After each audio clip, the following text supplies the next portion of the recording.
this person, like I said, is a longtime member of the meetup, runs her own meetup, good member of the community. But in an alternate life, being a hacker, she would have been an electronic musician, a DJ, and a sailor. Please welcome Chrys. Hey, everybody. How are you? Okay. I know you weren't expecting me to talk to you, were you?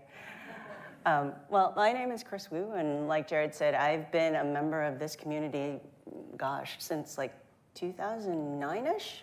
But, I am glad to see all of you. And I am here to talk about, I'm doing the friend of data science talk, and here to talk with you about how to win friends and influence product managers, because that's the thing that I've been spending my time on lately. Before we dive in, I wanted to set some context, because I know today has very much been about like being a practitioner of data science. This is not that talk.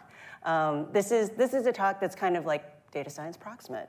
But I wanted to make clear that, yeah, it's not going to be a technical talk. You're not going to see statistics. You're not going to see charts. But also, it's informed. Oh, wait, why am I not seeing what I'm expecting? Here we go. But the information I'm getting you is informed by evidence, experience, and opinions. And because it's opinions, like your experience of having worked with product people might be different from mine. But that said, like, I hope that you will keep an open mind as I speak, and maybe, if nothing else, just like see a different side of what the relationship is like. So moving on, we hold a few things to be self-evident truths. Number one, culture is localized. So the things that I have experienced over the course of my career might be a little bit different from yours. And even in your own experience, as you move from like company to company or people change, you might notice that what was true before, about like culture and people and relating to people becomes different over time. So I just wanted to make that point. And then the second thing is that people are random. So even though a lot of data science is about deriving insights from analytics or data, right? There's always something unexpected that happens. And the same is true when you're interacting with a product person. You might, generally, like for me personally, I try to be as consistent as possible, but every once in a while, I surprise people. So that said, because of these two things, your mileage may vary with regard to what I'm about to share with you. So there is a goal here, all of that said, which is I'm aiming to give you useful information. Okay, so I think if you take nothing else away from my talk today, just know this, that successful PMing, in my view, is all about persuasion. And that persuasion comes from that combination of deep empathy for the customer, the ability to bring evidence to any stance or decision that a PM may want to make, and also understanding the people that you're talking with. So one thing that I don't hear people speak very much about in these kinds of what does a PM do and how do you work with a PM is understanding who that PM's stakeholders are. So persuasion. Okay, so another thing that you might want to think about as well is, any business is usually driven by some underlying motivation of one of the builder functions. So what do I mean by that? Is it an engineering-led company, something like a Google? Is it a design-led company, something like an Airbnb? Or might it be a product-led company, something kind of like a Slack or maybe an Airtable?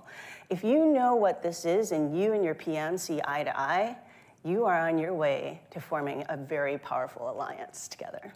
So what does that alliance look like? And this is, again, from my view and my experience, and what I've observed, having crowdsourced part of this talk too, is this. When you're working with a PM, the PM is always thinking about the customer.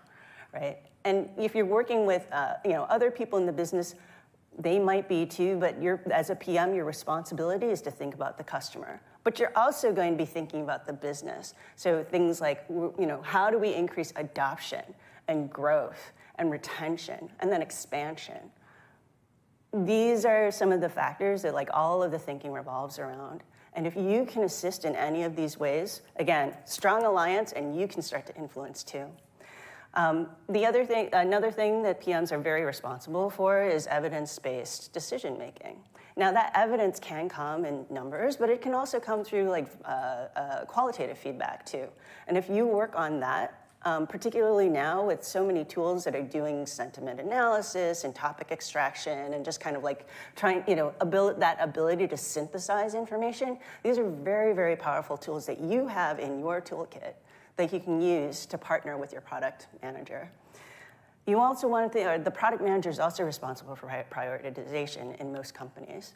And what that means is there's like a million things that you could be doing, right?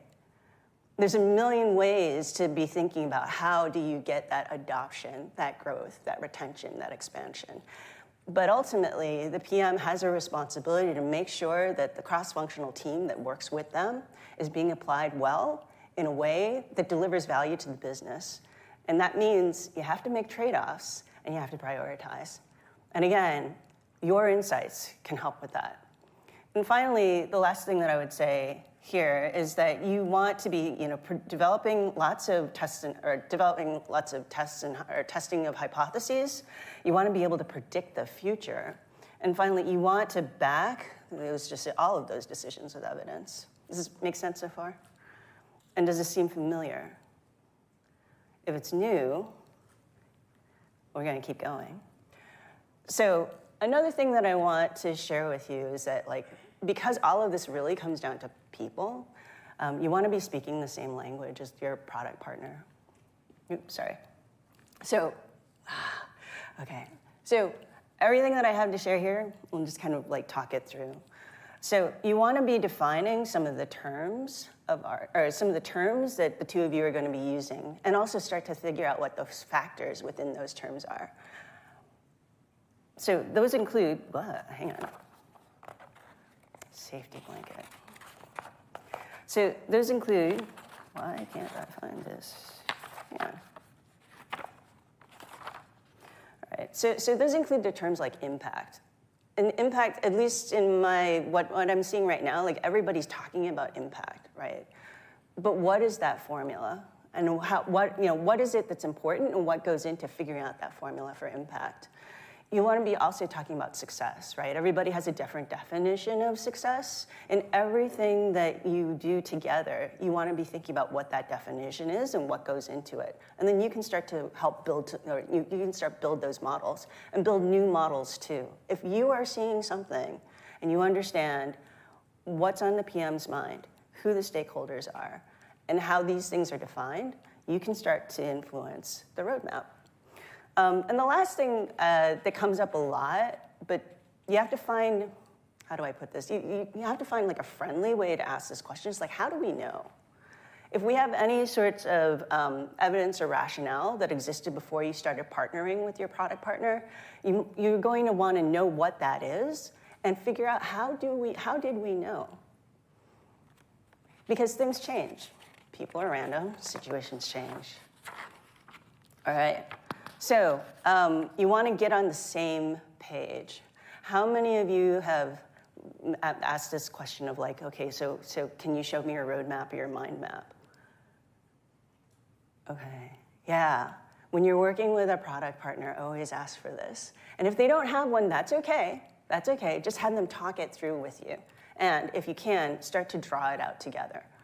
Use whatever tool is at hand, even if that ends up being pencil and paper, because the thing is, communication is actually kind of hard, right? The idea or the thought that we have in our heads doesn't always necessarily translate when you're just talking it through. Draw it out, because that way you'll be able to know that you're seeing things the same way. So here's the other piece where you can bring your data expertise, is that insights from data are useful inputs for the roadmap. And so if you have that information, if you make that information available to your PM can know how to allocate resources and then prioritize features. And then also they can make sure that the roadmap is in line with corporate goals or company goals. Okay, so here's another thing that you're probably thinking about too, is understanding the customer. So you want to know who the customers are, right? That's always a fundamental question. And sometimes those customers aren't necessarily the, in enterprise software, something I discovered is like, sometimes those customers aren't actually the user of the product, it's the buyer of the product.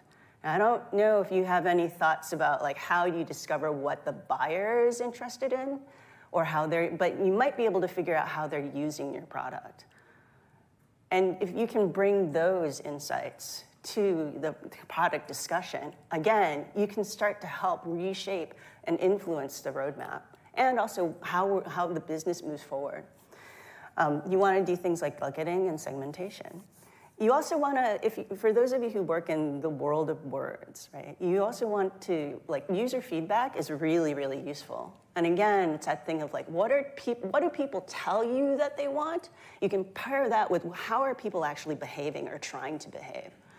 When you have that sort of fuller picture, you can start to say, you know what, we have some ideas for how we might want to move forward. You want to improve that user experience, and then you also want to do a thing that I call reduce suffering and increase joy, right? Because a happy customer stays with you, it's less expensive to keep them, right? And then you can continue to keep growing. And then the last thing I'll say here with regard to understanding the customer, because it is a business, we always want to know how much are people willing to pay. And I bet a number of you have experience, right? Like running the A/B testing, doing sort of different financial models, right? And those are things that I feel like a good partnership, right? A good partnership, bringing your expertise can really, really help drive the product forward and make sure that you have a very strong alliance with your product partner.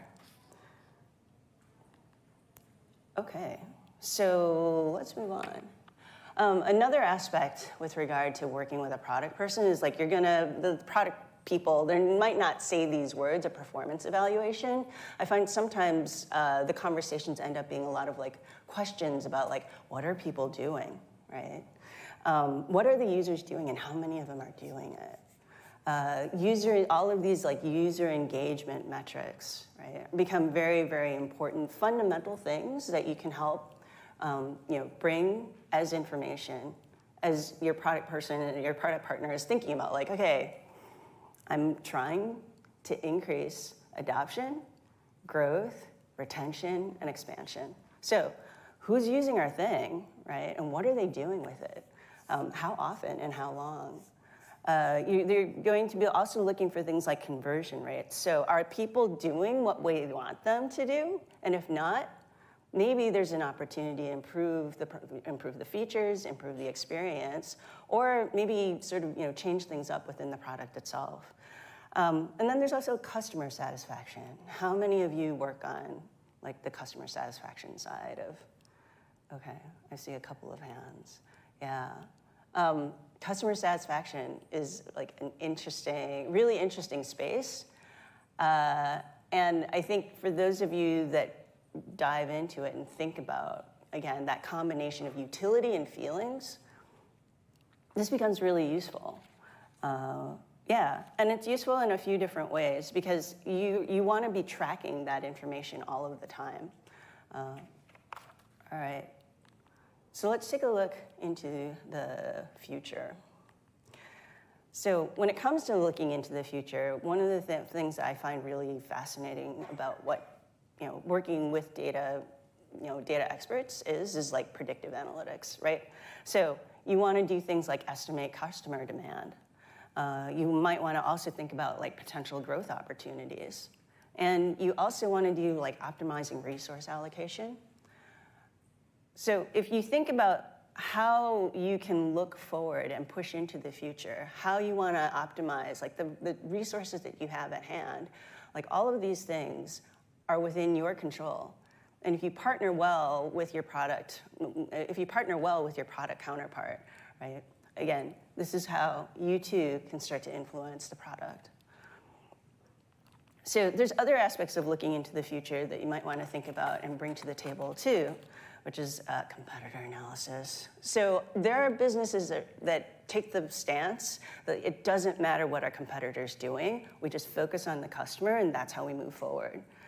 But honestly, like, it is a confident stance, but I'm not entirely sure it's realistic, because if you don't watch what other people are doing, sometimes sometimes a competitor will surprise you. So you always want to keep your sort of like, ears open and your, just like some general awareness, even if your internal culture in the company is to not talk about competitors.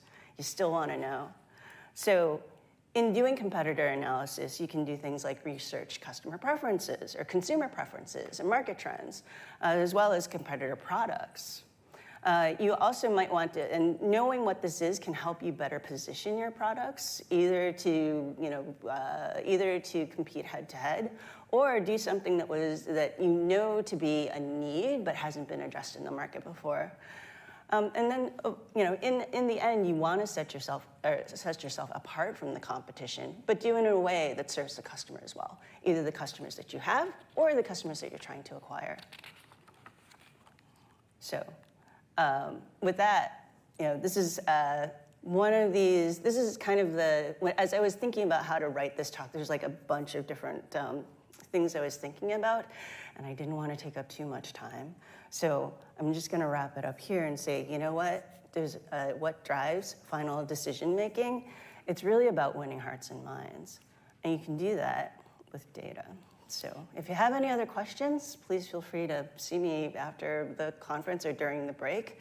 I was going to tell you some war stories, but I'll just keep that for like hallway chat. But in any case, thank you.